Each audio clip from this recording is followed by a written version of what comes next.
Assalamualaikum warahmatullahi wabarakatuh. Perkenalkan, nama saya Putri Amelia, BP 1910231055 dari kelas Dasar-Dasar Fisiologi Tumbuhan Tanah B. Saya berasal dari kelompok 1, yang mana rekan saya bernama Rama Fajri. Baiklah, pada video kali ini saya akan membahas tentang klorofil. Adapun pengertian dari klorofil yaitu pigmen pemberi warna hijau pada tumbuhan, alga, dan bakteri fotosintetik.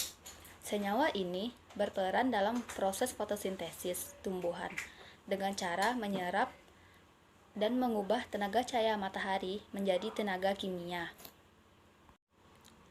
Klorofil terletak di sel-sel tanaman yang disebut kloroplas. Kloroplas adalah sel-sel khusus yang terletak di kompartemen membran tilakoid. Di tempat ini, pigmen hijau menyerap cahaya dan sekaligus lokasi terjadinya fotosintesis. Peran klorofil antara lain: yang pertama, menyerap energi matahari untuk memecah molekul air dalam proses reaksi terang menjadi oksigen dan hidrogen. Yang kedua, sebagai mediator pemindahan elektron dalam proses transmisi elektron pada reaksi kimia di daun. Yang ketiga, menuntun energi agar terdapat ATP yang mengumpul di kloroplas. Dan yang keempat, menjaga agar kloroplas tidak mengalami degenerasi. Selanjutnya ada sifat fisika dan sifat kimia dari klorofil. Sifat fisik klorofil adalah menerima atau memantulkannya dalam gelombang yang berlainan. Sedangkan dalam sifat kimia klorofil antara lain tidak larut dalam air, melainkan larut dalam pelarut organik yang lebih polar, seperti etanol dan kloroform. Selanjutnya kita akan membahas tentang pigmen. Adapun pengertian dari pigmen yaitu zat yang mengubah warna cahaya tampak sebagai akibat proses absorpsi selektif terhadap panjang gelombang pada kisaran tertentu. Adapun macam-macam dan fungsi dari pigmen. Yang pertama yaitu ada klorofil, yang mana fungsinya yaitu memberi zat hijau pada tanaman.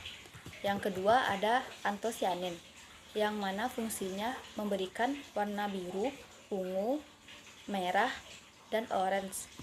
Yang ketiga yaitu ada karotenoid. Karotenoid dibagi atas dua, yaitu karoten dan xanthofil. Yang mana karoten adalah pigmen yang memberi warna orange pada tanaman, sedangkan xanthofil adalah pigmen yang menyebabkan warna kuning pada tanaman. Selanjutnya ada pembagian dari klorofil. Yang pertama ada klorofil A, yaitu suatu senyawa kompleks yang berada di antara magnesium dengan porfirin yang di dalamnya mengandung cincin siklopentanon atau cincin V. Yang kedua yaitu ada klorofil B, yakni merupakan susunan klorofil yang kedua, letaknya terdapat pada tumbuhan yang berwarna hijau. Yang ketiga ada klorofil C. Klorofil C biasanya terdapat pada ganggang coklat Phaeophyta dan juga diatome Bacillariophyta. Dan selanjutnya ada klorofil D. Klorofil D biasanya terdapat pada ganggang merah Rama Fajri, nomor BP 1910232020 dari kelas Dasar-Dasar Fisiologi Tumbuhan Tanah B. Faktor-faktor yang mempengaruhi pembentukan klorofil. Yang pertama adalah faktor pembawaan, yaitu faktor genetik yang turut menentukan pembentukan klorofil.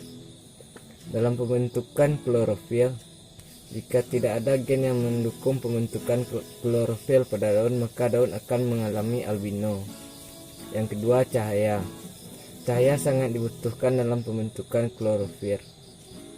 Apabila tumbuhan kekurangan cahaya, daun akan berwarna kekuning-kuningan atau mengalami gejala klorosis. Selanjutnya oksigen. Oksigen sangat diperlukan karena tanpa oksigen kecambah tidak dapat membuat pembentukan klorofil. Selanjutnya adalah temperatur. Klorofil akan terbentuk pada temperatur yang sesuai dengan daerah tersebut dan sesuai dengan suhu tumbuhan tersebut. Selanjutnya adalah air. Sama seperti manusia, tumbuhan juga sangat memerlukan air. sehingga pada musim kemarau banyak klorofil yang mengalami degradasi, sehingga air sangat diperlukan oleh tumbuhan. Selanjutnya, karbohidrat. Karbohidrat digunakan pada daun dalam bentuk glukosa. Gula glukosa untuk proses pembentukan klorofil pada daun. Selanjutnya adalah garam, mineral, dan unsur hara. Tentang spektrofometer.